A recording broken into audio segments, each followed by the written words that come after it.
الحمد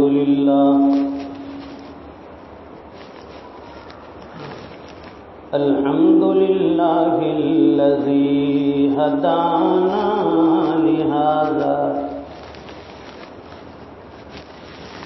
وما كنا لنهتدي لولا أن هدانا الله لقد جاءت رسل ربنا بالحق صلوات الله وسلام على سيدنا محمد المصطفى وعلى آله وصحبه أجمعين. أما بعد فأعوذ بالله من الشيطان الرجيم.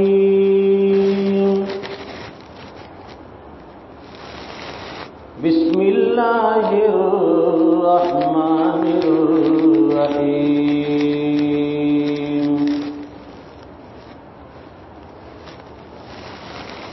ألم يجدك يتيما فآوى وقال الله تبارك وتعالى في مقام آخر وما أرسلناك إلا رحمة للعالمين.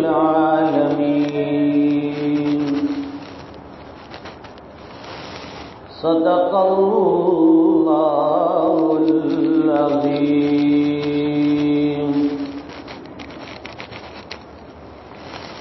وقال النبي صلى الله عليه وسلم موتوا قبل أن تموتوا وحاسبوا قبل أن تحاسبوا أو كما قال النبي صلى الله عليه وسلم. صدق رسوله النبي الأمي الحبيب الكريم ونحن على ذلك لمن الشاهدين والشاكرين والحمد لله رب العالمين.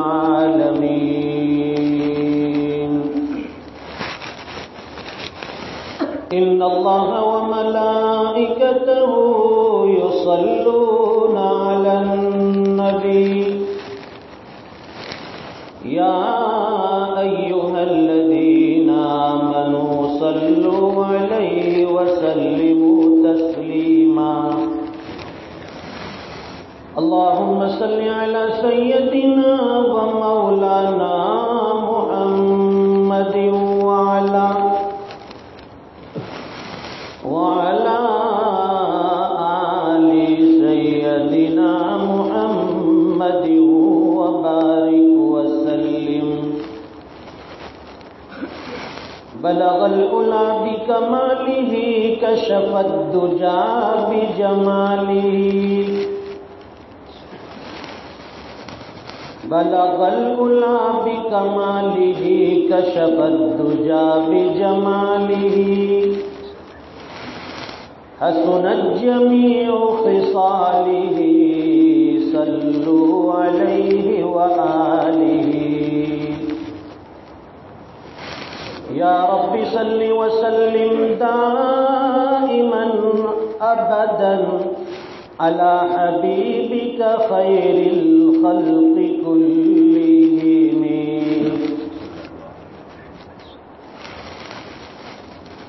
اللهم صل على محمد عبدك ورسولك وصل على المؤمنين والمؤمنات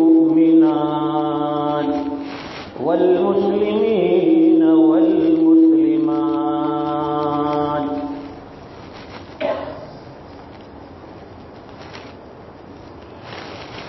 بزرگان محترم،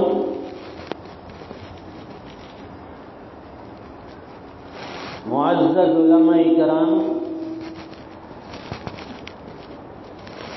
نوجوانان اسلام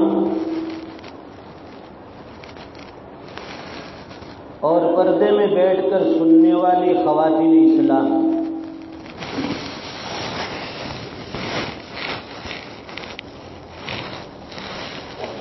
یہ ربیع الاول کا مہینہ ہے اور جیسے ہی یہ مہینہ آتا ہے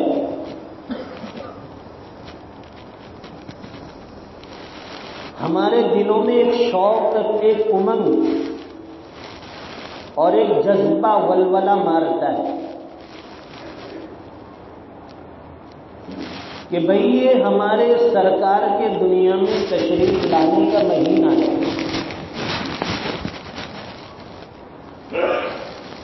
یہ وہ مہینہ ہے کہ جس میں کائنات کے نبی، ہم سب کے نبی،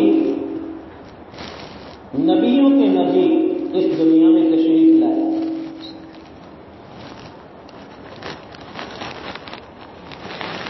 اور ایک ایمان والے کے دل کا جذبہ یہی ہونا چاہیے کہ میں اپنے محبوب صلی اللہ علیہ وسلم کی ہر چیز کو، سرکار دو عالم صلی اللہ علیہ وسلم کی ہر عطا کو اور آپ کی اٹھنے سے بیٹھنے سے لے کر ہر سنت کو اپنی زندگی میں اتارو.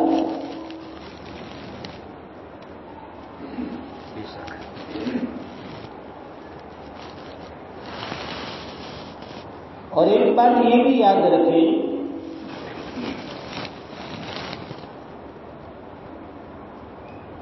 کہ جب اللہ تعالیٰ کسی کو کوئی نعمت عطا فرماتے ہیں تو اس نعمت کے عطا کرنے سے پہلے اللہ تعالیٰ کی یہ سنت ہے کہ اس کو آزماتے ہیں.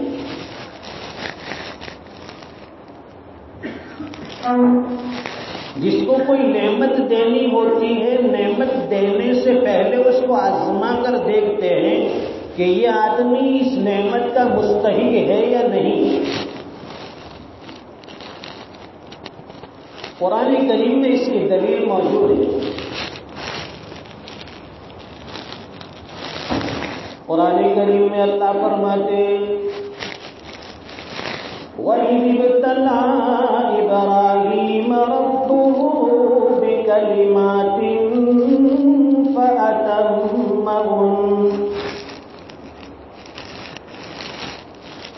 وہ وقت یاد کرو جب حضرت ابراہیم علیہ السلام کو اس کے پروردگار نے چند باتوں میں آزمایا.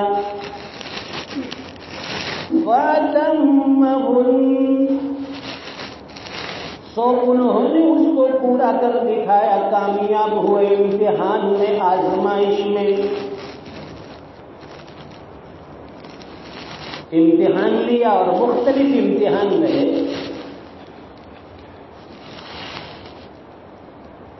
اور فرمایا قرآن کریم کا یہ جو لفظ ہے فَأَتَمَّهُنَّ، مفسرین نے اس کا ترجمہ کیا ہے، تفسیر کی ہے 100%،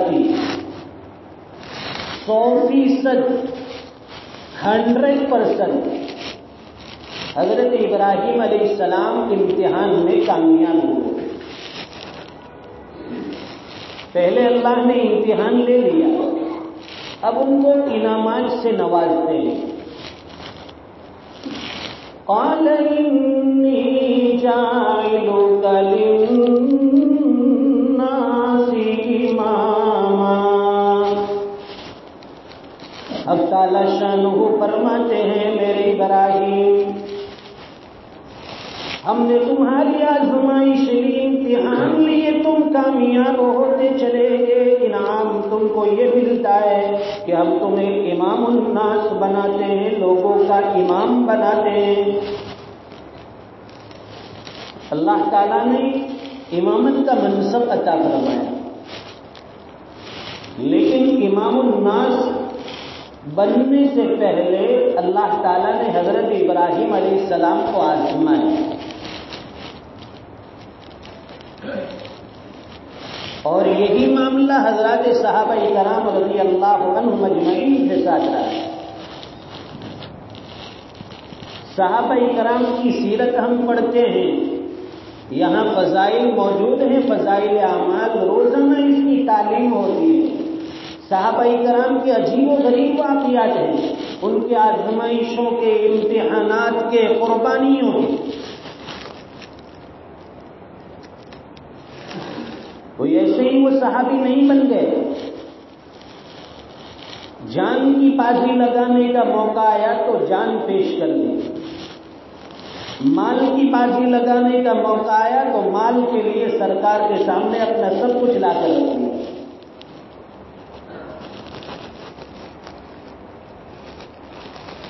اور ہماری یہ حالت ہے، معاف فرمائے اللہ، کہ رمضان میں جب زکوٰۃ نکالتے ہیں تو کھینچ کھینچ کر نکالتے ہیں، اور اس میں بھی دیکھتے ہیں کہ نئے نئے نوٹ سائٹ پر ہوتے ہیں اور پرانے نکال دیتے ہیں، جس کے اندر سے آسمان کے ستارے بھی نظر آئے اور چاند سورج بھی نظر آئے۔ اور ہم میں اور صحابہ کرام میں یہی فرق تھا کہ وہ اچھا مال اللہ کے راستے میں خرچ کرتے تھے، لگاتے تھے۔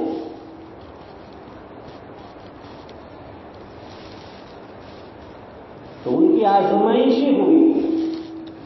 قرآن کریم میں اللہ فرماتے ہیں هُنَالِكَ ابْتُلِيَ الْمُؤْمِنُونَ وَزُلْزِلُوا زِلْزَالًا شَدِيدًا۔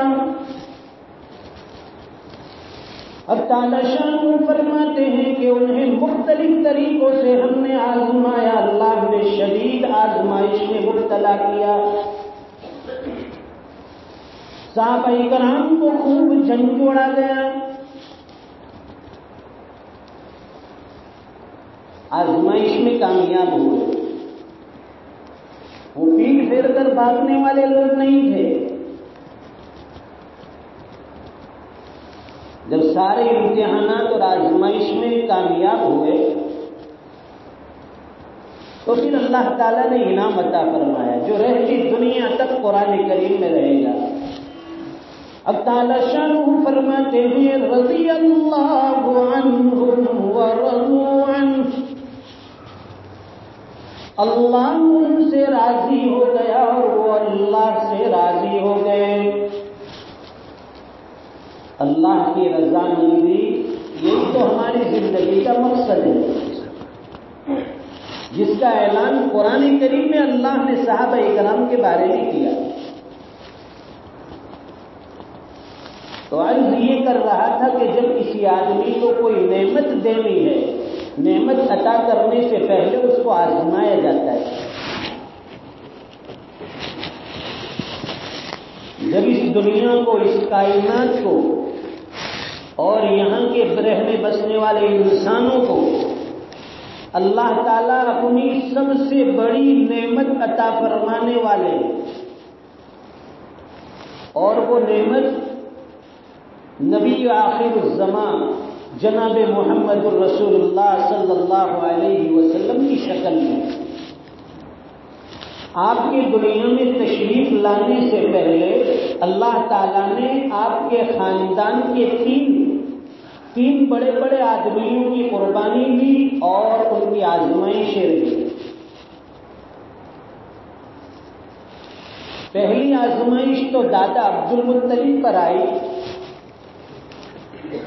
سیرت کی کتاب میں وہ تفصیلات موجود ہیں، اس کو نہیں چھیڑنا۔ دوسری آزمائش آپ کے والد بزرگوار حضرت عبداللہ پر رہی، وہ بھی تفصیلی واقعہ ہے۔ تیسری آزمائش آپ کی والدہ محترمہ حضرت آمینہ پر رہی،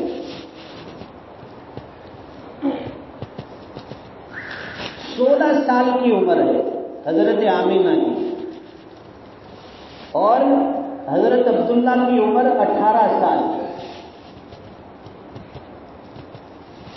صرف 6 مہینے شادی کے ساتھ گزارے اور تجارت کی غرض سے حضرت عبداللہ سفر میں گئے اور اسی سفر میں ان کا انتقال ہو گیا۔ میاں بیوی 6 مہینے ساتھ رہے تھے، اور ہمارے نبی جناب محمد الرسول اللہ صلی اللہ علیہ وسلم اپنی ماں بی بی آمینہ کے پیٹ میں پرورش پا رہے ہیں۔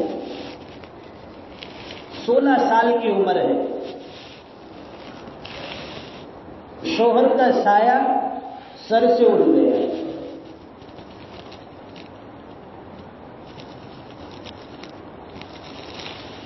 دنیا میں آنے سے پہلے میرے نبی یتیم تھے۔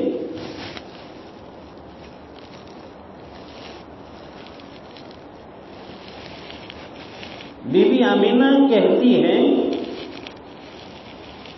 کہ میرے پیٹ میں جو حمل ہے، جو بچہ پرورش پا رہا ہے، وہ حمل 7 مہینے کا ہو گیا، لیکن مجھے حمل کے اندر کوئی تکلیف محسوس نہیں ہوتی تھی۔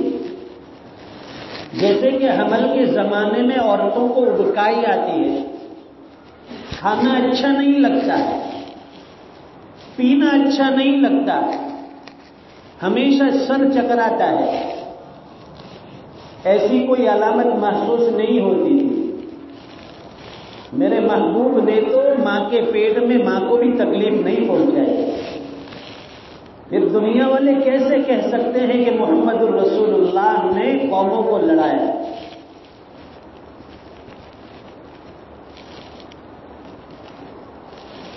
بی بی آمینہ کہتی ہے کہ 2-4 باتیں دوسری میں نوٹ کرتی تھی۔ فرماتی ہے کہ جب میں راستے میں چلتی تھی تو درختوں کی ٹہنیاں میرے سامنے آ کر جھک جاتی تھی، گویا کہ وہ درختوں کی ٹہنیاں بھی مجھے جھک کر سلام کرتی ہیں۔ دوسری ایک بات یہ تھی کہ رات کے وقت میں جب بیت اللہ جانے کے لیے گھر سے نکلتی تھی، آسمان کے ستارے بھی میرے قریب آتے تھے اور وہ بھی مجھے جھک کر سلام کرتے تھے۔ یہ اصل میں بی بی آمینہ کو سلام نہیں تھا، ان کے بطن میں جو کائنات کا نبی پل رہا ہے، جو کائنات کا دلارا پل رہا ہے، یہ شجر حجر چاند ستارے انہیں جھک جھک کر سلام کرتے ہیں۔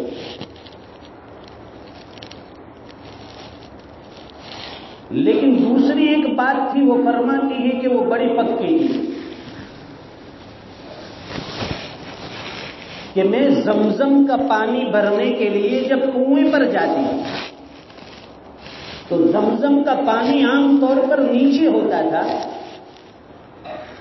ڈول اور رسی سے اس کو کھینچنا پڑتا تھا۔ بی بی آمینہ کہتی ہے کہ جب بھی مجھے پانی کی ضرورت ہوتی، میں جیسے ہی اس چاہے زمزم کے پاس پہنچتی تھی، زمزم کا پانی خود بخود اوپر آ جاتا، وہ کنویں کے اندر سے پانی بھی اوپر کنارے پر مڈیر پر آ جاتا ہے۔ مجھے ڈول اور رسی ڈالنے کی ضرورت نہیں تھی، میں اوپر سے پانی بھر لیتی تھی۔ اور یہ بات اتنی مشہور تھی کہ مکہ مکرمہ کی دوسری عورتیں بھی میرے آنے کا انتظار کرتی کہ میں جب پہنچتی کنویں پر تو وہ کہتی کہ آمینہ تم یہاں ٹھہرو، کھڑی رہو، اس لیے کہ جب تک تم کھڑی رہے گی پانی کنویں کا اوپر رہے گا، اگر تم چلی گئی تو پانی نیچے چلا جائے گا۔ لوگ پکڑ کر کھڑا کر دیتے تھے انہیں اور اپنے اپنے برتن پانیوں سے لبریز کر لیتے تھے۔ ابھی تو آپ دنیا میں تشریف نہیں لا رہے، ماں کے پیٹ میں ہیں اور دنیا والے آپ کے برکات سے فائدہ اٹھا رہے ہیں۔ اس نبی کی کتنی برکتیں ہوں گی جو ہم دن رات لوٹتے ہیں دوستوں۔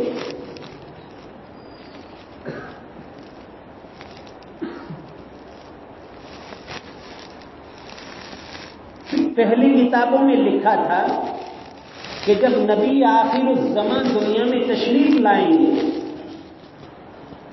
تو آسمان پر سرخ ستارہ چمکنے لگے گا.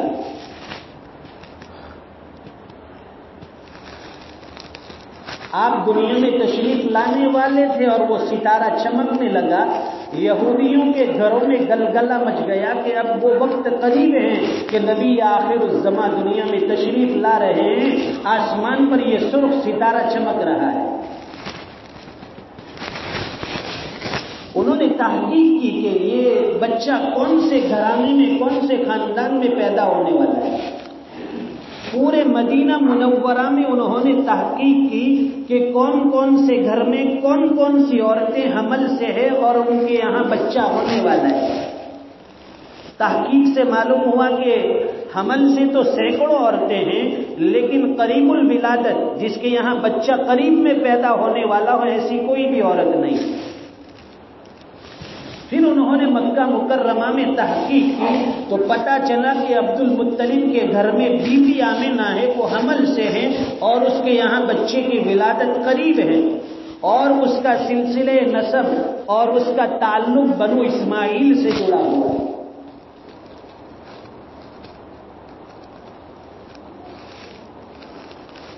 ایران کے اندر ایک آتش کدہ تھا جس میں 1000 سال سے مسلسل آگ جل رہی تھی. 1 منٹ کے لیے بھی بجھی نہیں، 1000 سال سے جلتی تھی. جس رات میں میرے محبوب دنیا میں تشریف لائے اس رات میں وہ آگ بھی بجھ گئی ایران کے آتش کدے میں. اللہ بتلانا چاہتے ہیں کہ دنیا سے کفر و شرک ختم ہونے والا ہے. جس رات میرے نبی دنیا میں تشریف لائے، آپ کی ولادت باسعادت ہوئی، اس رات بی بی آمینہ کے گھر میں چراغ میں جلانے کے لیے تیل بھی نہیں تھا. چراغ میں ڈالنے کے لیے تیل تک موجود نہیں. اور اس ربیع الاول کے مہینے میں جشن میلاد النبی کے نام پر لوگ چراغاں کرتے ہیں، لائٹنگ کرتے ہیں، اپنی اپنی حویلی، کوٹھی اور اپنی عمارتوں کو مختلف لائٹوں کے ذریعے سے مزین کرتے ہیں. کیا انہیں اس بات کا پتہ نہیں کہ میرے نبی دنیا میں تشریف لائے، گھر میں اتنی تنگی تھی کہ چراغ میں جلانے کے لیے تیل نہیں ہے اور آج اس کے نام کی نسبت سے دنیا میں خرافات کر رہے ہیں.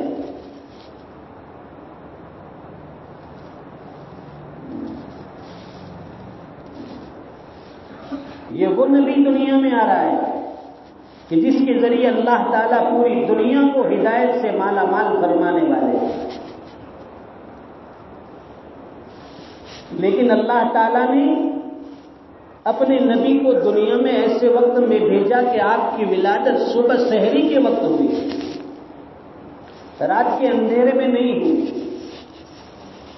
سحری کے وقت ولادت کا مقصد اور مطلب یہ ہے کہ اللہ تعالیٰ دنیا کو بتلانا چاہتے ہیں کہ جب صبح کی سفیدی ظاہر ہوتی ہے تو رات کا اندھیرا ختم ہو جاتا ہے.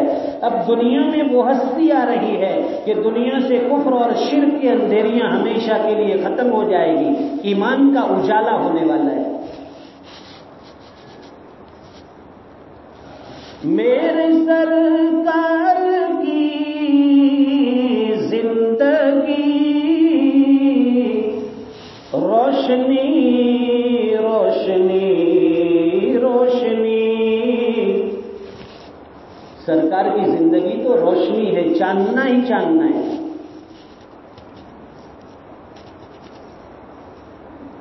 آپ دنیا میں تشریف لائے، سحری کے وقت میں آپ دنیا میں تشریف لائے.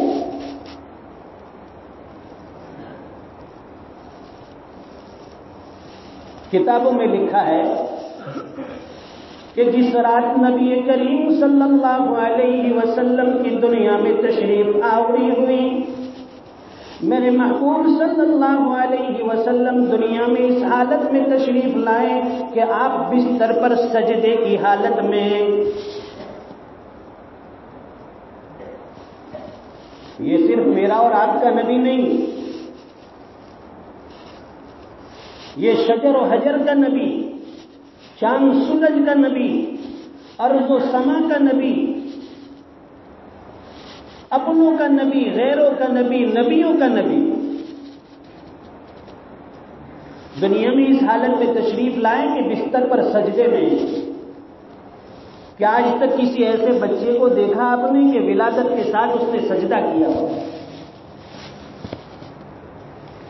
دادا عبد المطلب قریب تھے، انہوں نے دیکھا، بڑے خوش ہوئے کہ میرے گھر میں پوتا آیا ہے، گود میں اٹھایا، پیار کرنے لگے، بوسہ دینے لگے اور ان کو اٹھا کر بیت اللہ میں لے گئے۔ اس لیے کہ اس زمانے میں یہ دستور تھا کہ جس کسی گھر میں بچے کی ولادت ہوتی تھی تو ماں ان کو نہلا کر اور تیار کر کے بیت اللہ میں حصول برکت کے لیے بھیجتی تھی تاکہ ان کے لیے وہاں دعائیں مانگی جائے۔ عبد المطلب بھی ہمارے نبی کو گود میں اٹھا کر بیت اللہ میں لے گئے حصول برکت کے لیے، لیکن وہ یہ نہیں جانتے تھے کہ جس بچے کو میں بیت اللہ میں برکت حاصل کرنے کے لیے لے کر آیا ہوں، یہ وہی بچہ ہے جو عالمین کے لیے رحمت للعالمین بن کر آیا ہے۔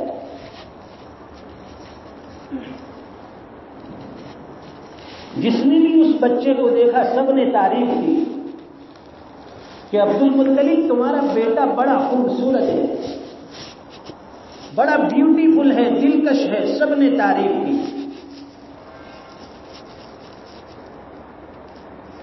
جب سب نے تعریف کی تو اللہ تعالیٰ نے عبد المطلب کے دل میں نام بھی ویسا ہی ڈالا کہ اس کا نام بھی ویسا ہی رکھو کہ اس کی بہت زیادہ تعریف کی گئی ہو۔ عبد المطلب نے ان کا نام محمد تجویز فرمایا۔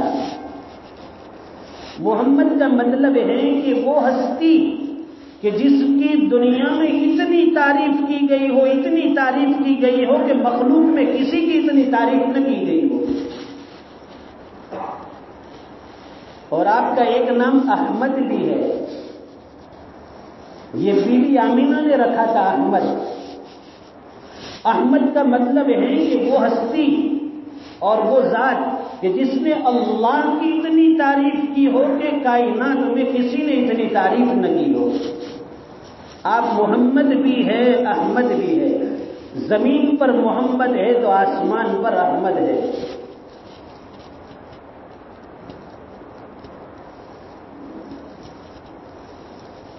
نبی کریم صلی اللہ علیہ وسلم کی دنیا میں تشریف آوری ہوئی،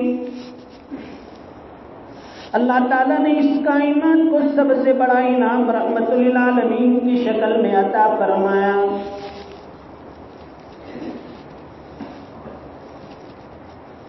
اب نام بھی تجویز ہو گیا۔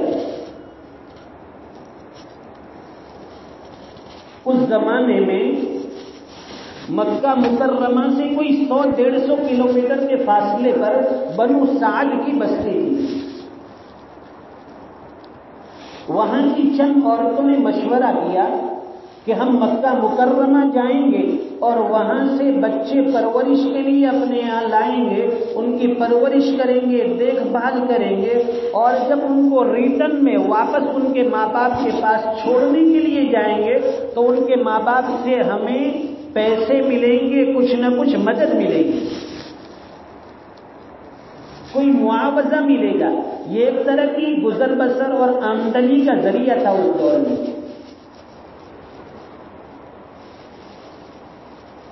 تو بنو سعد کی چند عورتیں یعنی 10 عورتیں نکلی، ان میں سے ایک کا نام حلیمہ سعدیہ تھا۔ لوگ اپنے بچوں کو اس زمانے میں دیہات میں بھیجتے تھے، اس لیے کہ مکہ مکرمہ ہے جو چوراہا ہے اور مختلف ملکوں کے قافلے وہاں سے گزرتے ہیں، ان کے اندر جو وائرس ہوتا ہے، بیماری ہوتی ہے، وہ وائرس کی بیماری دوسرے لوگوں کو بھی لگنے کا خطرہ اور ڈر تھا، اس لیے لوگ اپنے بچے کو وہاں رکھنے سے گھبراتے تھے۔ اور دوسری وجہ یہ تھی کہ مکہ مکرمہ میں چونکہ مختلف قبائل آتے ہیں، یہاں سے گزرتے ہیں، تجارتی قافلے آتے ہیں، اس وجہ سے وہاں پر زبان شستہ اور صاف ستھری نہیں تھی جو عربوں کی ہونی چاہیے، اور دیہات کی زبان صاف ستھری ہوتی ہے۔ یہ دو وجہ تھی جس کی وجہ سے لوگ اپنے بچوں کو دیہاتوں میں بھیج دیا کرتے تھے۔ اب وہاں بنو سعد کی بستی سے 10 عورتیں نکلی، اس میں سے ایک حلیمہ سعدیہ بھی تھی۔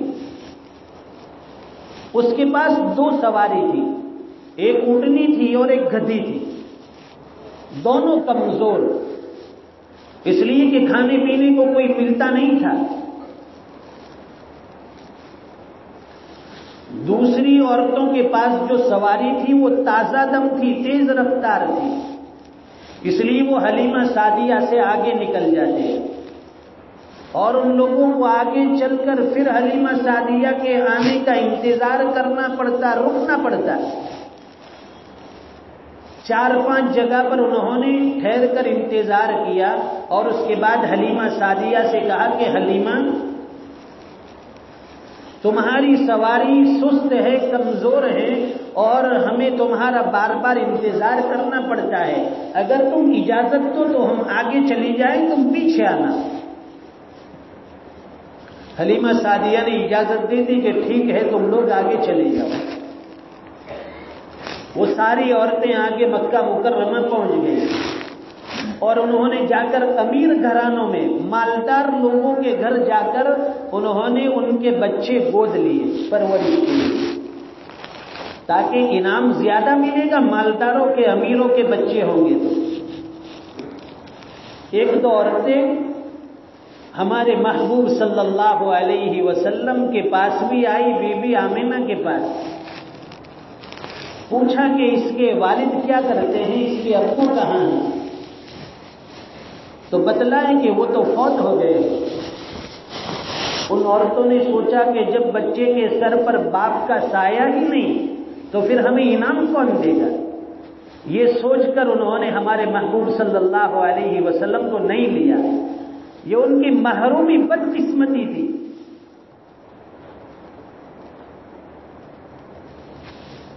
جتنی عورتیں آئی تھی انہوں نے امیر گھرانوں سے بچے گود لیے، حلیمہ سعدیہ سب سے اخیر میں پہنچی۔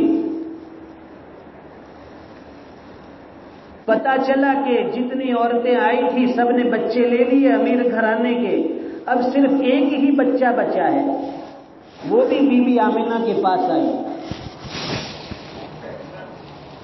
پوچھا کہ اس کے ابا کہاں ہیں، کیا کرتے ہیں؟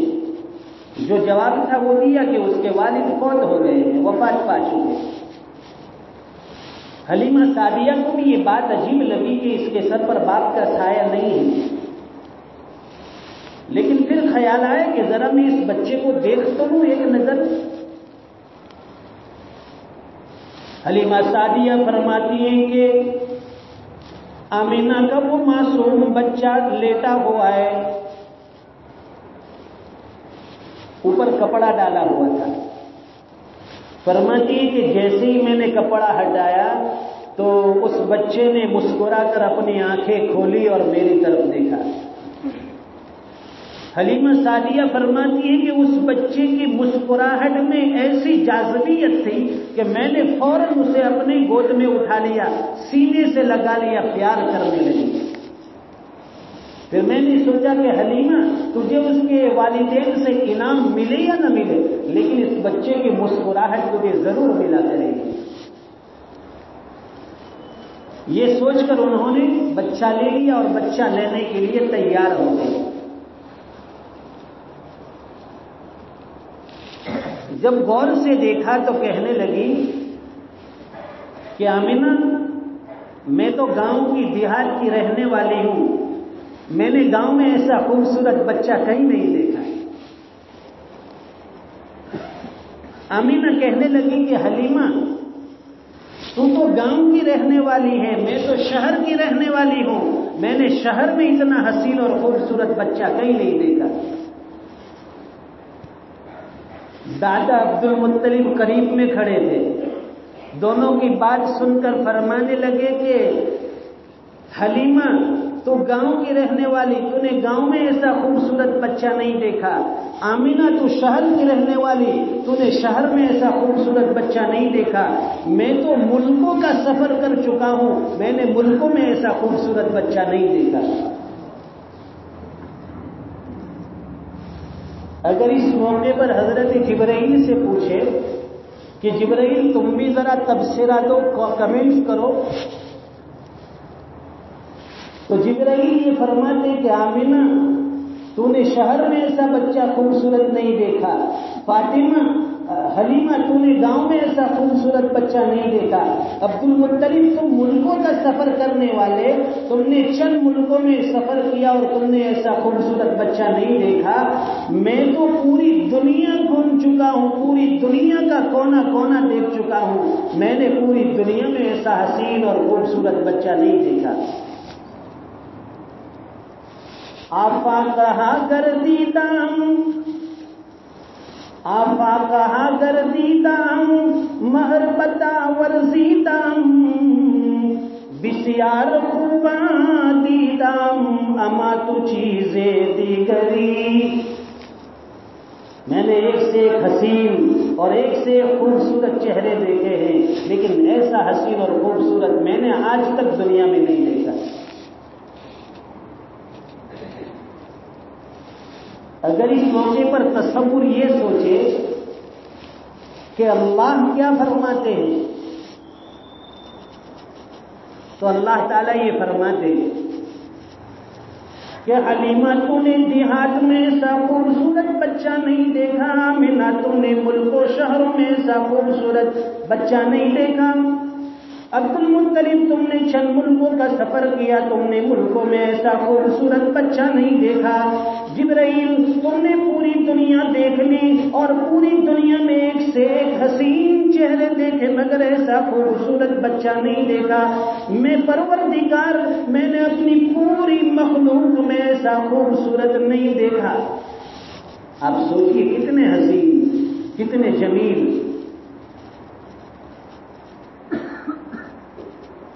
اللہ تعالیٰ نے کتنا حسن و جمال عطا کرا. سیدہ عائشہ صدیقہ رضی اللہ تعالیٰ عنہ فرماتی ہے کہ مصر کی عورتوں نے حضرت یوسف علیہ السلام کے حسن کو دیکھ کر چھری سے اپنی انگلیاں کاٹ لی. اگر وہ میرے محبوب صلی اللہ علیہ وسلم کے حسن و جمال کو دیکھتی تو شاید اپنا کلیجہ اور اپنی گردن کاٹ لیتی. اتنا حسین اللہ نے بنایا تھا.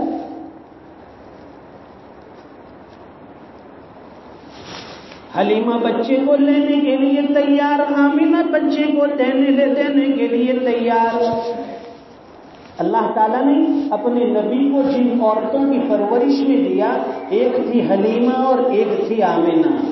حلیمہ کا مطلب ہے حلم والی، بردباری والی، اس لیے کہ بچی کی پرورش میں ماں بردباری والی چاہیے، برداشت کرنے والی چاہیے.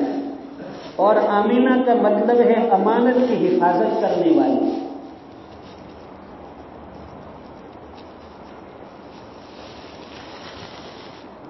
حضرت آمینہ نے اپنے لختے جگر نور نظر کو حلیمہ سعدیہ کی گود میں اللہ کے بھروسے پر اللہ کے حوالے کر دیا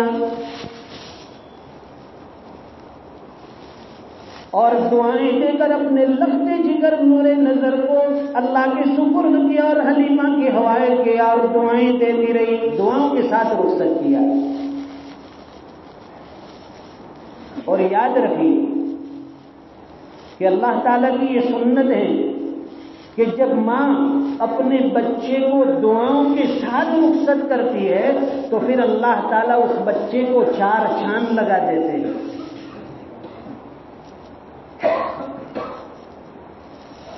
سیدنا موسیٰ علیہ نبینا علیہ السلام کو ان کی والدہ نے دعاؤں کے ساتھ سمندر کے حوالے کیا، دعائیں دی اور دریا میں ڈال دیا.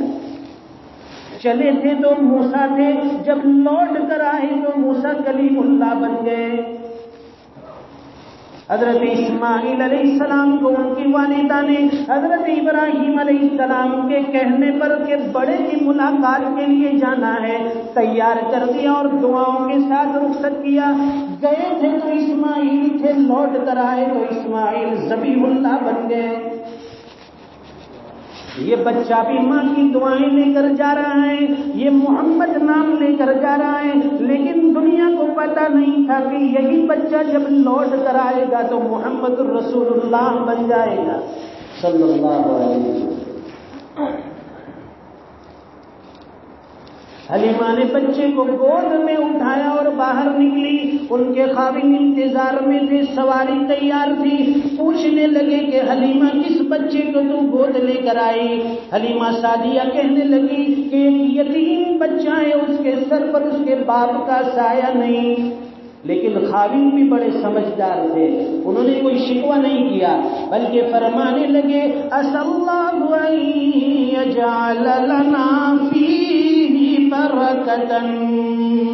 ہم امید کرتے ہیں کہ اللہ تعالیٰ اس بچے کے ذریعے ہمارے گھروں میں برکتیں ڈال دے گا.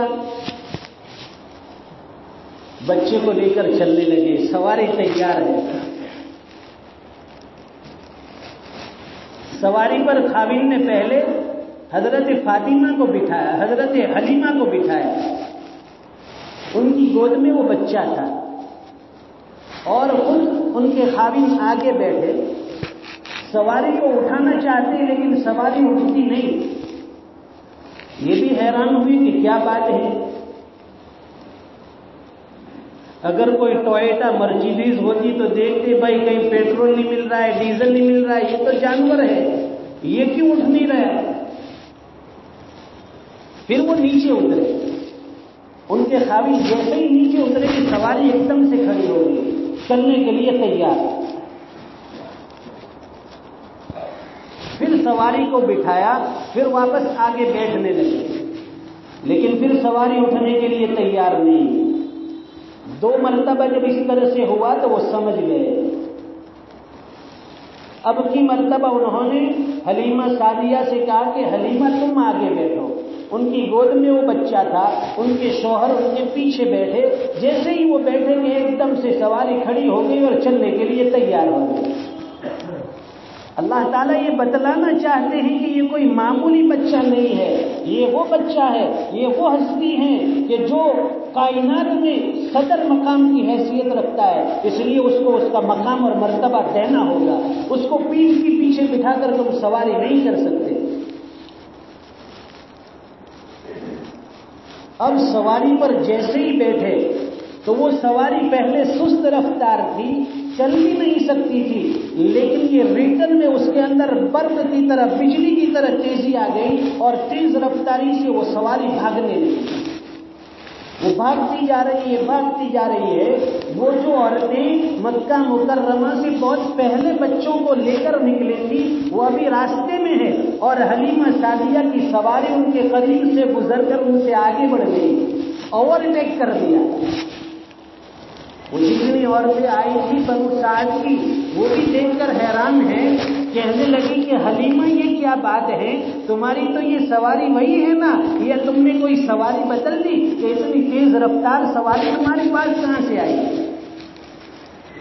حلیمہ سعدیہ کہنے لگی کہ یہ سواری وہی ہے جو میں لے کر آئی تھی اور اسی سواری کے اوپر واپس جا رہی ہوں. یہ سواری میں نے نہیں بدلی، البتہ میری سواری کا سوار بدل گیا ہے. سواری تو وہی ہے لیکن اس کا سوار بدل گیا ہے. اس کی برکت سے اس کے اندر تیز رفتاری آ گئی.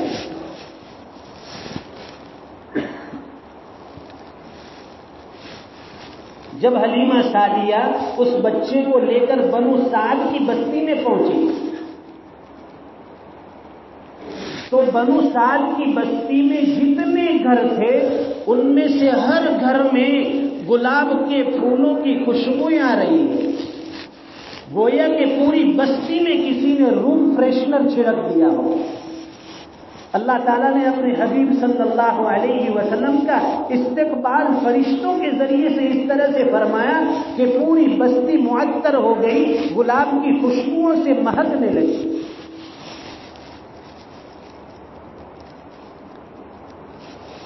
جب سرکار کو لے کر وہ بنو سعد کی بستی میں آئے، حلیمہ سعدیہ اپنے گھر اس بچی کو لے کر پہنچی۔ ان کے گھر میں جو بکریاں تھیں ان بکریوں کے تھنوں میں دودھ نہیں ہوتا تھا، دبلی پتلی بکری تھی، لیکن سرکار جب اس گھر میں پہنچے تو انہوں نے دیکھا کہ بکریوں کے تھن بھی دودھ سے بھرے ہوئے ہیں۔ حلیمہ سعدیہ کے خاوند نے برتن لیا اور دودھ نکالنا شروع کیا۔ گھر میں جتنے برتن تھے سارے کے سارے برتن دودھ سے بھر گئے۔ حلیمہ سعدیہ کے خاوند بڑے خوش ہوئے، کہنے لگی حلیمہ سعدیہ، اے حلیمہ، معلوم ہوتا ہے یہ بچہ بڑا برکت والا ہے، اس کی برکت سے اللہ تعالیٰ نے ہمیں ایک نئی زندگی عطا فرما دی۔ اگر اللہ تعالیٰ چاہتے تو اپنے حبیب کو کسی محل میں بھی پال سکتے تھے، جیسے کہ حضرت موسیٰ علیہ السلام کی پرورش محل میں ہوئی، حضرت یوسف علیہ السلام کی پرورش محل میں ہوئی، لیکن اللہ تعالیٰ یہ بتلانا چاہتے ہیں کہ اے لوگوں، دیکھو میرا محبوب جس گھر میں جا رہا ہے اس گھر میں غربت کا اور تنگی کا یہ عالم ہے، یہ حالت ہے کہ اس گھر میں بکری کے تھن میں دودھ بھی نہیں ہوتا تھا۔ اب اگر اس گھر میں خوشحالی اور اس گھر کے اندر برکتیں ہیں تو یہ ساری برکتیں اس بچے کی وجہ سے۔ ان کی نئی زندگی شروع ہوئی، گھر میں خوشیاں ہی خوشیاں۔ آپ صلی اللہ علیہ وسلم کی وجہ سے بہت ساری برکتیں انہوں نے دیکھی۔ 4 سال تک ہمارے محبوب صلی اللہ علیہ وسلم حلیمہ سعدیہ کے گھر پر رہے۔ ان 4 سالوں میں 2-3 اور بھی عجیب واقعات ہوئے۔ حلیمہ سعدیہ کہتی ہیں کہ جب میں اس بچے کو لے کر اپنے گھر پہنچی اور میں نے پہلی مرتبہ جب اس بچے کو دودھ پلایا اپنے سینے سے، پھر 4 سال کے یعنی اس کی جو مدت شیر خارگی ہے اس پوری مدت شیر خارگی میں اس بچے نے صرف اسی طرف سے دودھ پیا، دوسری طرف سے دودھ نہیں پیا، اس لیے کہ حلیمہ سعدیہ کا اور ایک بچہ تھا وہ بھی دودھ پی رہا تھا، تو ایک طرف سے ہمارے نبی پیتے تھے اور دوسری طرف سے ان کا وہ بچہ پیتا تھا۔ میں نے بہت کوشش کی کہ اس بچے کو دوسری طرف سے بھی دودھ پلاؤں، لیکن کبھی آپ نے منہ تک نہیں لگایا۔ کیوں؟ اس لیے کہ اللہ تعالیٰ دکھلانا چاہتے ہیں کہ آگے چل کر یہ وہ ہستی بننے والا ہے، اس کا وہ مقام اور مرتبہ ہونے والا ہے، یہ دنیا کو انصاف کی تعلیم دینے والا ہے۔ کہیں لوگ یہ الزام نہ لگا دیں کہ بچپن میں اپنے بھائی کے حصے کا بھی دودھ پی جاتا تھا، اس لیے میرے محبوب نے کبھی دوسری طرف سے دودھ نہیں پیا۔ اور آج اس نبی کے امتی دوسرے کا مال آسانی سے کھا جاتے ہیں، دوسرے کی زمینوں پر بڑی آسانی سے قبضہ کر لیتے ہیں، دوسرے کی ملکت کو اپنی ملکت سمجھ بیٹھے، اور دعویٰ ہے ہمیں اپنے مسلمان ہونے کا، اپنے حبیب کے امتی ہونے کا۔ میرے محبوب نے تو دودھ میں بھی اپنے بھائی کے حصے کا خیال رکھا۔ حلیمہ سعدیہ کی ایک بیٹی تھی جس کا نام تھا شیمہ، جوان العمر تھی،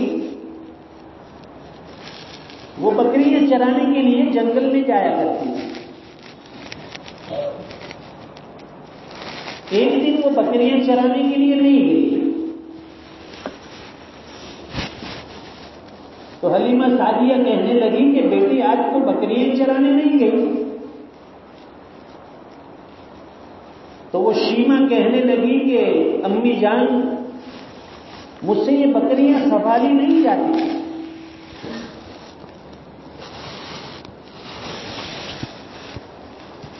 بکریاں زیادہ ہیں اور میں اکیلی اس کو سنبھال نہیں سکتی، میرے ساتھ کوئی اور ہو تو میں یہ بکریاں چرانے کے لیے جاؤں گی ورنہ نہیں جاؤں گی۔ ماں کہنے لگی کہ بیٹا گھر میں تو ہی ایک جوان ہے، میں بھی بوڑھی ہوں، تیرے باپ بھی بوڑھے ہیں، یہ مشقت کا کام تو تجھے ہی کرنا پڑے گا۔ وہ کہنے لگی کہ نہیں، میں تو اکیلی نہیں جاؤں گی۔ تو پوچھا کہ دوسرا کون ہے جو تیری مدد کر سکے، تیرے ساتھ آئے؟ تو وہ کہنے لگی کہ ماں میرا یہ جو بھائی محمد ہے نا، اس کو آپ میرے ساتھ بھیجیں گے تو میں جاؤں گی، ورنہ نہیں جاؤں گی۔ سرکار کی عمر 4 سال کی۔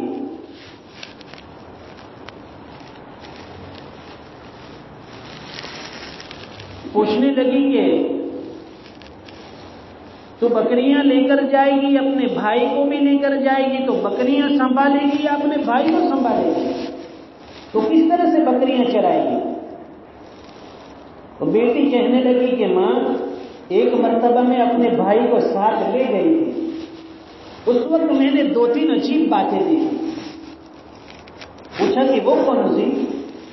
کہنے لگی کہ ماں جتنی دیر تک میں بکریاں چرانے کے لیے کھڑی رہی مجھے دھوپ نہیں اٹھانی پڑی، بادل نے ہم پر سایہ بنائے رکھا۔ یہ میرے محبوب کی برکت ہے صلی اللہ علیہ وسلم۔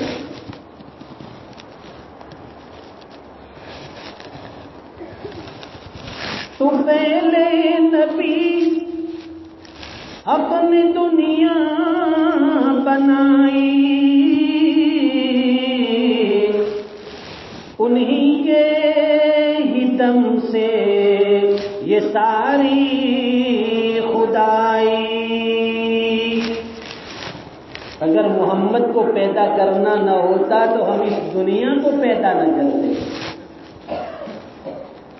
تم پہلے نبی حق نے دنیا بنائی، انہی کے ہی دم سے یہ ساری خدائی۔ نبی ہو ولی ہو کہ کامل ہو کوئی، محمد کا احسان کس پر نہیں صلی اللہ علیہ وسلم۔ خدا نے ہمیں ایسا بخشا نبی کہ دنیا میں ایسا ہوا ہی نہیں۔ خدا نے ہمیں ایسا بخشا نبی کہ دنیا میں ایسا ہوا ہی نہیں۔ حبیب خدا کملی والے کا ثانی،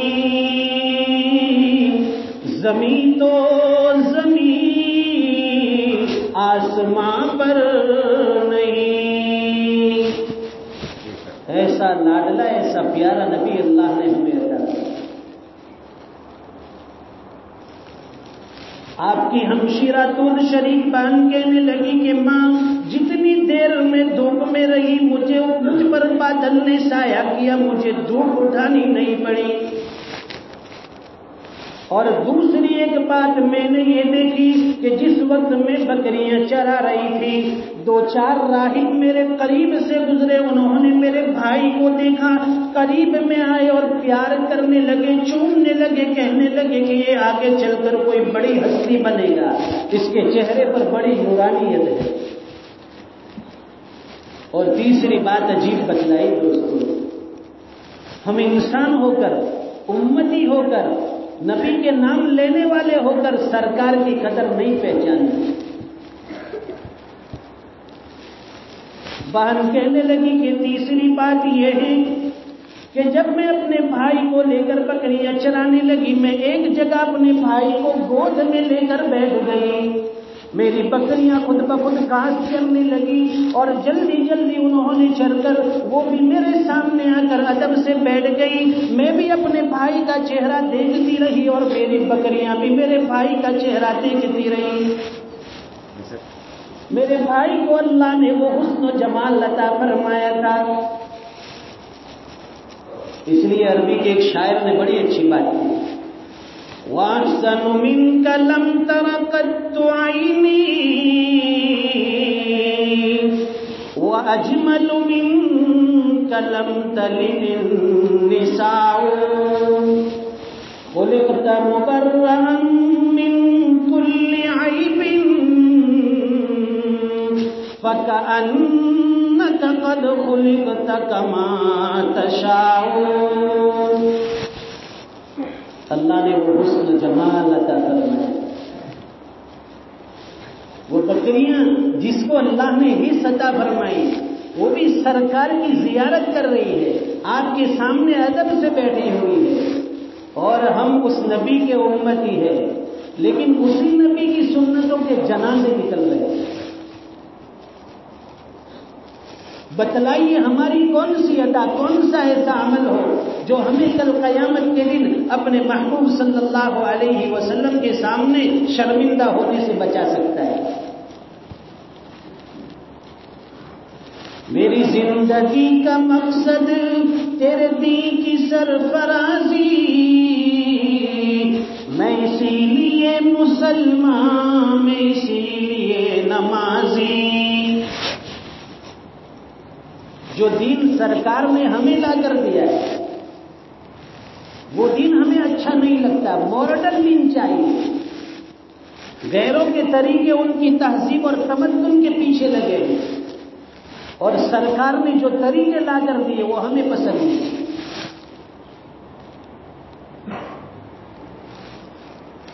آپ 4 سال تک وہاں رہے اور پھر وہ واقعہ بھی ہوا کہ حضرت جبرائیل علیہ السلام نے سرکار کا سینہ چاک کیا اور اندر سے قلب مبارک کو نکالا, اس کو زمزم سے دھویا, ایمان اور حکمت کی باتیں اندر بھری اور واپس سینے کو درست کر دیا. بہن نے جا کر بتلایا کہ بھائی کے ساتھ اس طرح کا واقعہ پیش آیا ہے. حلیمہ سعدیہ ڈر گئی کہ اس بچے کے ساتھ کہیں کوئی انوکھا واقعہ نہ ہو جائے, اس لیے وہ سیدھی لے جا کر مکہ مکرمہ بی بی آمنہ کے حوالے اور سپرد کر دی. سرکار وہاں 2 سال رہے, 6 سال کی عمر ہوئی, اور آپ کی والدہ محترمہ بی بی آمنہ آپ کو لے کر مدینہ منورہ گئی, ننیال میں نانا کے وہاں پہنچ کر پھر خیال آیا کہ میرے شوہر کی قبر پر بھی حاضر ہونا چاہیے. تو فرماتے ہیں کہ مجھے لے کر میری والدہ وہاں پہنچی. میری 6 سال کی عمر تھی. وہاں میری والدہ قبر پر کھڑی ہو کر زبان سے کچھ زبان کو حرکت دیتی تھی, کچھ بول رہی تھی, میں سمجھ نہیں سکتا تھا, اور میری والدہ کی آنکھوں سے ٹپ ٹپ آنسو بہتے تھے. ہمارے محبوب فرماتے ہیں کہ میری ماں کی آنکھوں کے آنسو دیکھ کر میری آنکھوں میں بھی آنسو آ گئے.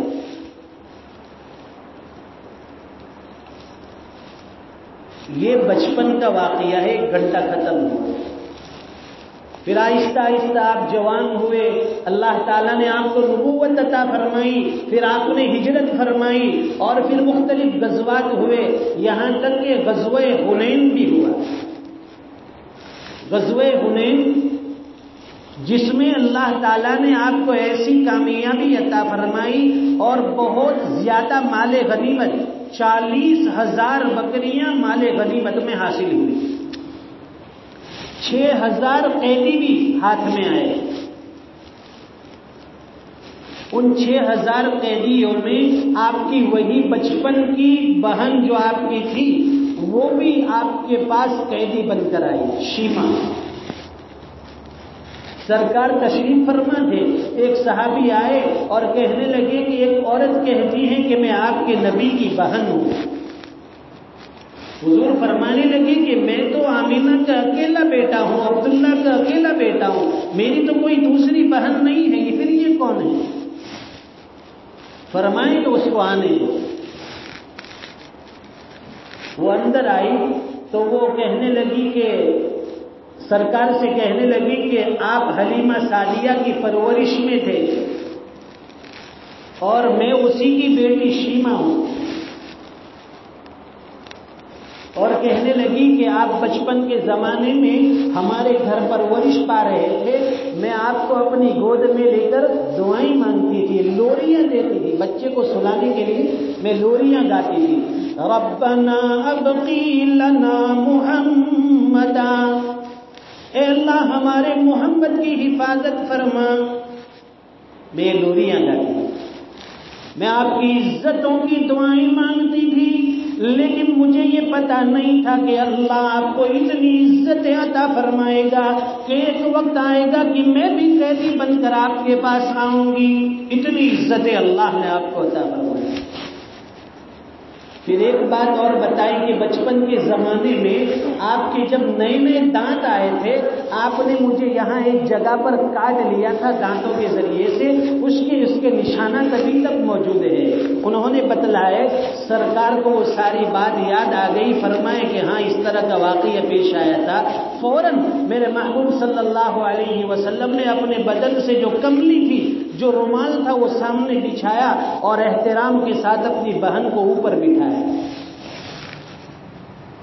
فرمانے لگے میری بہن، اگر تم میرے پاس رہنا چاہتی ہے تو میں تیری کفالت کروں گا، اگر تو جانا چاہتی ہے تو بہت سارا نان نفقہ اور توشہ دے کر تجھے روانہ کر دوں گا، بتلا تیری کیا رائے ہے؟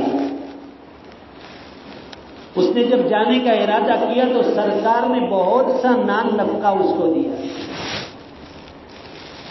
اس کو آزاد کر دیا۔ کہنے لگی کہ میں اکیلی آزاد ہو کر جاؤں گی تو قبیلے کے لوگ کہیں گے کہ صرف اپنی فکر رکھی، قبیلے والے کی کوئی فکر نہیں فرمائی۔ سرکار نے فرمایا کہ تیرے قبیلے کے جتنے لوگ ہیں وہ بھی سب آزاد ہیں۔ یہ دنیا کو تعلیم دینا چاہتے ہیں کہ اگر تمہاری کوئی بہن ہے تو بہن کے ساتھ کیسے عزت و احترام کا معاملہ ہونا چاہیے، اسے کیسی عزتوں کے ساتھ رخصت کیا جاتا ہے۔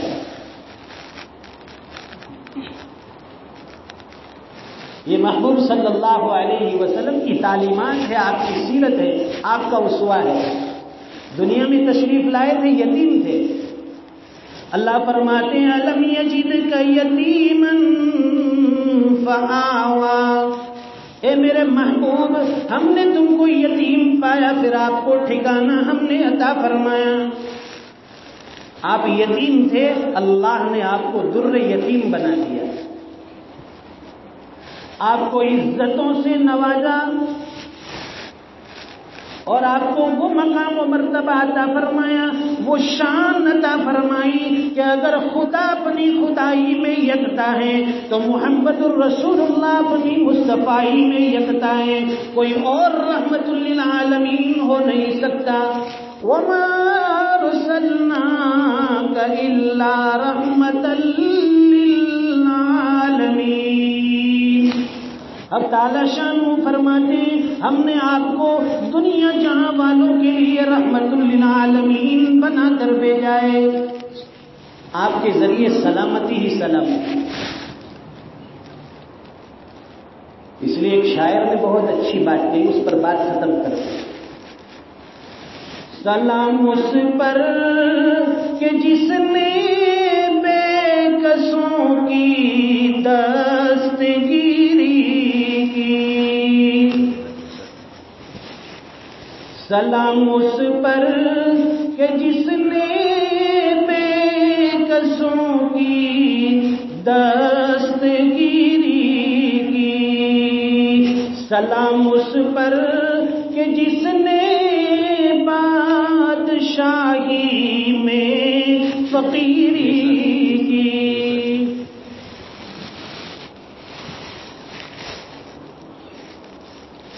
سلام اس پر کہ جس نے بے کسوں کی دستگیری کی، سلام اس پر کہ جس نے بادشاہی میں فقیری کی۔ سلام اس پر کہ جس کے گھر میں چاندی تھی نہ سونا تھا، سلام اس پر کہ ٹوٹا بوریا جس کا بچھونا تھا، سلام اس پر کہ جس کے گھر میں چاندی تھی نہ سونا تھا، سلام اس پر کہ ٹوٹا بوریا جس کا بچھونا تھا۔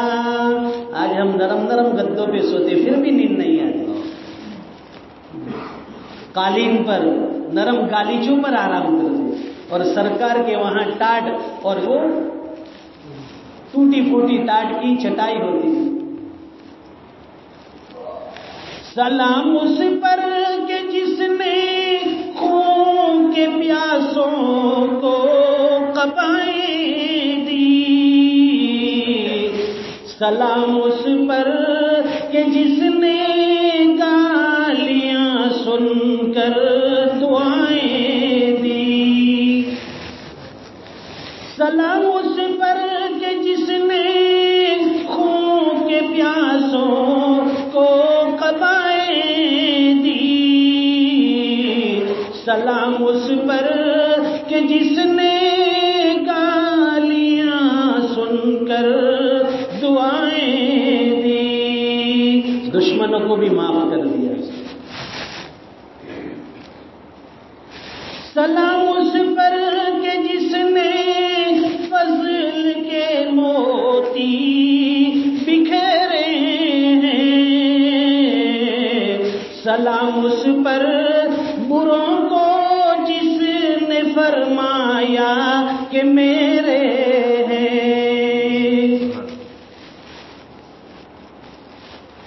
سلام اس پر کہ جس نے چاند کو دو ٹکڑے فرمایا، سلام اس پر کہ جس کے حکم سے سورج پلٹ آیا۔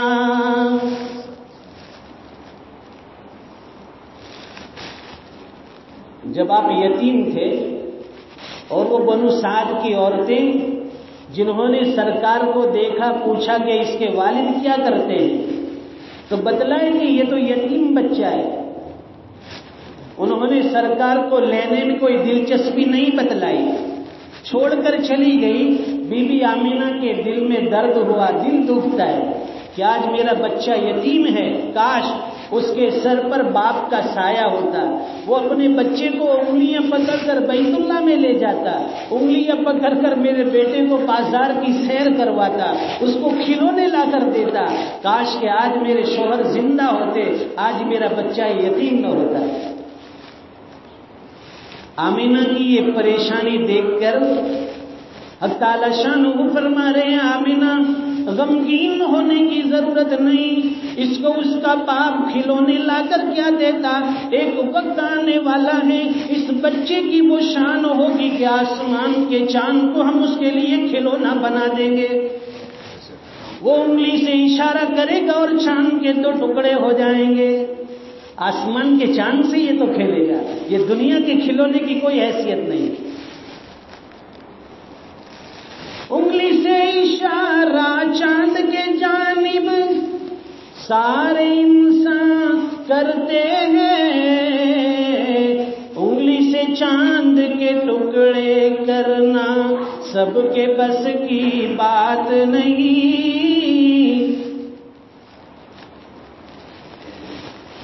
بی بی آمینہ کو تسلی دی، آمینہ غم نہ کر، پریشان نہ ہو، یہ بچہ جس کو اس کا باپ بازار کی سیر کیا کرواتا، ایک وقت آنے والا ہے کہ تیرے بچے کی وہ شان ہوگی کہ ہم اس کو اپنے عرش پر بلائیں گے اور جنت کی سیر کروائیں گے۔ لوگ سمجھتے ہیں کہ یتیم جو ہوتا ہے اس کی پرورش کرنے والا کوئی نہیں ہوتا، لیکن اللہ کے یہاں یہ نظام ہے کہ جس کا اب نہیں ہوتا اس کا رب ہوتا ہے، اور جس کا رب ہوتا ہے پھر اسی کا سب ہوتا ہے۔ الم یجدک یتیما فآوا، اے میرے محبوب، ہم نے آپ کو یتیم پایا اور ہم نے آپ کو ٹھکانہ دیا، در یتیم بنا دیا۔ یہ سرکار کی سیرت کا مہینہ ہے۔ آج کی اس مجلس میں ہمیں یہ سبق لے کر اٹھنا ہے کہ میرے محبوب دنیا میں تشریف لائے اور دنیا سے تشریف لے گئے، پوری زندگی اٹھا کر دیکھیے مسلسل حالات ہیں، آزمائشیں ہیں، اور اسی نبی کے امتی آج پیر پھیلا کر سو رہی ہیں اور فجر کی نماز سے غائب ہے۔ جس نبی نے معراج میں جا کر نمازوں جیسا عظیم تحفہ عطا فرمایا، آج یہ امتیں اس نماز کی قدر بھی نہیں پہچانتی۔ اگر کسی جوان سے کہا جائے کہ نماز کے لیے چلیے تو کہتا ہے کہ میرے کپڑے خراب ہیں، میرے کپڑے صحیح نہیں ہیں، اور اگر اسے یہ کہا جائے کہ فلاں جگہ شادی میں چلنا ہے تو وہ کہتا ہے کہ ذرا 2 منٹ ٹھہر جا، ابھی کپڑے چینج کر کے آتا ہوں۔ تو کیا نماز کے لیے کپڑے چینج کر کے نہیں آ سکتا؟ وہ فنکشن کے لیے، شادی کے لیے، کھیل کود کے میدان کے لیے ٹیپ ٹاپ میں اور تیار ہو کر جاتا ہے۔ اور ہماری ماں بہنیں بھی گھر میں سن رہی ہیں، اللہ معاف فرمائے، وہ جب گھر سے نکلتی ہیں، کسی کے یہاں منگنی ہو، کسی کے یہاں شادی ہو، تو بڑی بن سور کر نکلتی ہے اور گھر میں اپنے شوہر کے سامنے باندھی اور گھر کی نوکرانی کی طرح رہتی ہے۔ ارے بن سور کر تو گھر میں رہنا ہے، اپنے شوہر کے سامنے اس کو خوش کرنا ہے۔ اگر اس کی رضامندی اور خوشی ملی تو اللہ کی رضا حاصل ہوگی۔ اللہ تعالی ہمیں سمجھنے کی توفیق عطا فرمائے۔ یہ سرکار کی جو بچپنے کی کچھ باتیں تھی، آپ کی سیرت تھی، اس کی کچھ باتیں آپ کی خدمت میں عرض کی۔ اللہ تعالی ہمیں اپنے نبی سے سچا عشق عطا فرمائے، سچی محبت نصیب فرمائے، اور نبی کے عشق کو ہمارے سینوں میں ایسا بھر دے کہ آپ کی زندگی کی ہر ادا، ہر سنت اور آپ کی زندگی کے ہر طور و طریقے ہماری زندگیوں میں اتار دے۔ اللہ تعالیٰ کامل مسلمان بن کر زندگی گزارنے والا بنائے۔ آج کا یہ پروگرام اور آج کی یہ دعوت ہمارے حاجی یوسف بابا پٹیل ان کی طرف سے رہی، اور ہمارے یوسف بھائی جو ہے منصور، انہوں نے بڑی محنتیں فرمائی، مجھے وہ انجیکشن دیتے رہے کہ بھائی ہمارے کھلوڑ میں ایک دینی نسبت سے پروگرام ہو جائے۔ انہوں نے یوسف باجی کے ساتھ مشورہ کیا اور وہ مجھے بار بار اصرار کرتے رہے، یہ ان کی محبت کہلاتی ہے۔ میں کسی جگہ جانے کے لیے جلدی تیار نہیں ہوتا، لیکن یہ ان کے اخلاص کی برکت ہے۔ اللہ تعالیٰ نے آج مجھے یہاں پہنچا دیا آپ حضرات کے درمیان، اور دین کی نسبت سے، اور وہ بھی جناب رسول اللہ صلی اللہ علیہ وسلم کی سیرت کی نسبت پر اللہ تعالیٰ نے ہم سب کو یہاں جمع فرمایا۔ اللہ تعالیٰ آج کی اس مجلس کو قبول فرمائے۔ جن حضرات نے یہ پروگرام رکھا ہے اللہ تعالیٰ ان کو بھی دنیا آخرت میں اس کا بہترین بدلہ عطا فرمائے۔ درود شریف پڑھے اور دعا فرمائے۔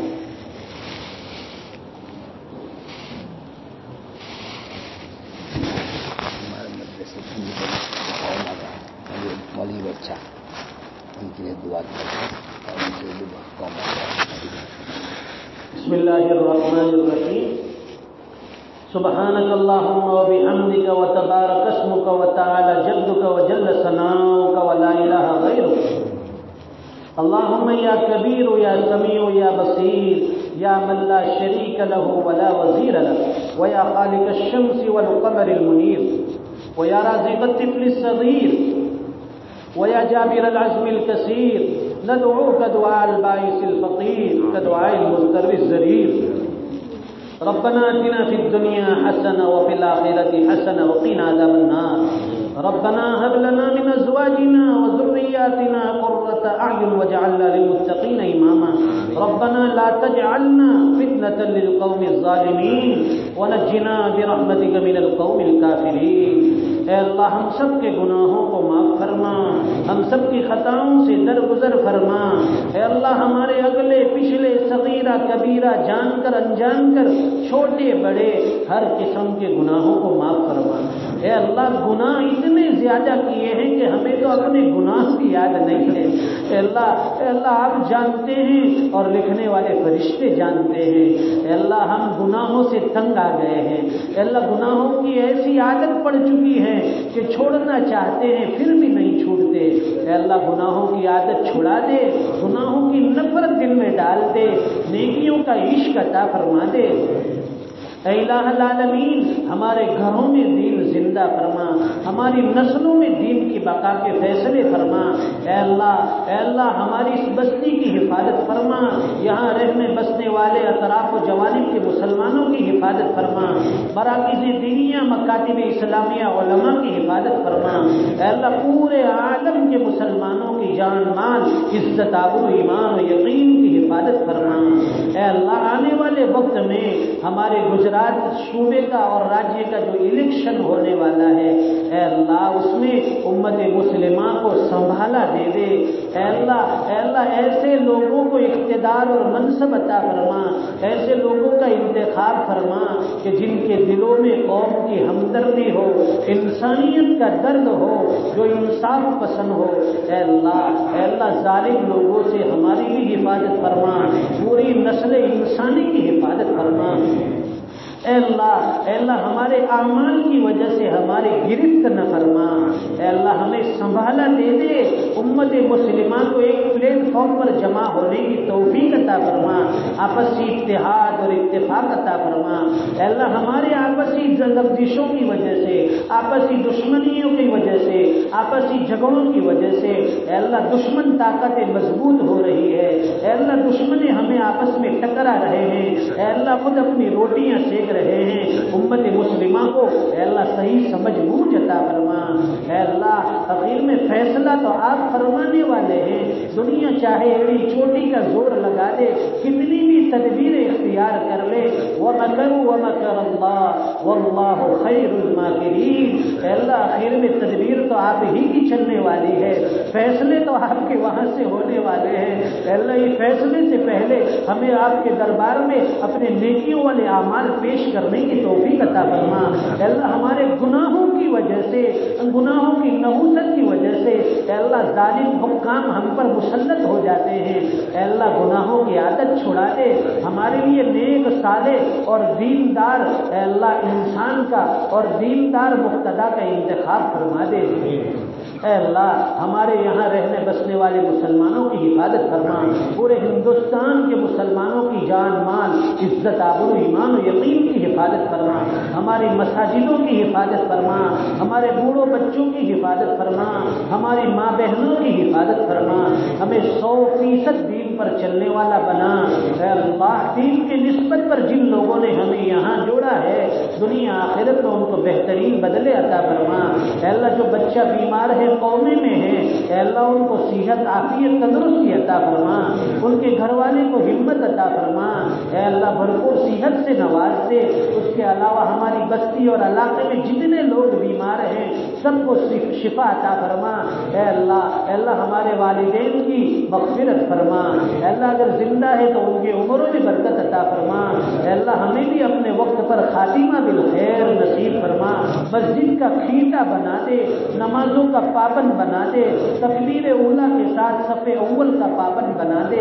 اے اللہ جتنی دیر دین کی بات کہی گئی سنی گئی، اے اللہ سرکار کی سیرت جو سنائی گئی، اے اللہ اس کے مطابق ہمیں اپنی زندگی گزارنے کی توفیق عطا فرما۔ ہمارے نبی کی ہر سنت پر ہمیں مر مٹنے والا بنا، سنتوں کے مطابق ہمارے ہر عمل کو اے اللہ اپنے دربار میں قبول منظور فرما۔ الہ العالمین جو کچھ مانگا وہ بھی عطا فرما۔ اس کے علاوہ بہت کچھ مانگنا ہے لیکن مانگنے کا طریقہ نہیں آتا۔ اے اللہ بغیر مانگے نہیں تو عطا کر دیتا ہے۔ اے اللہ تو مانگنے کا محتاج نہیں، تو علیم بذات الصدور ہے، تو دلوں کے میل بھی جانتا ہے، انسان کے دماغ کے خیالات کو بھی جانتا ہے۔ اے اللہ پھر بھی یہ تیرے بندے تو ہاتھ اٹھا کر تجھ سے مانگ رہے ہیں۔ اے اللہ کچھ کہنا چاہتے ہیں، ہم سے کچھ نہیں کہتے، یہ آپ سے کہتے ہیں، ہم سے نہیں مانگتے یہ آپ سے مانگتے ہیں۔ اے اللہ سب کی جھولی بھر دے۔ ہماری ماں بہنوں نے بھی ہاتھ اٹھائے ہوئے ہیں، اے اللہ ان کی بھی کی آرزویں ہیں ان کی بھی مانگتیں پوری فرما دے. اے اللہ ہمارے جوانوں کی جوانی کو سنبھالا دے دے. اے اللہ دعائیں اپنے فضل و کرم حبیب پاک صلی اللہ علیہ وسلم کے صدقے کو پھر قبول منظور فرما. ربنا تقبل منا انك انت السميع العليم وتب علينا إنك أنت التواب الرحيم. وصلى الله على النبي الكريم.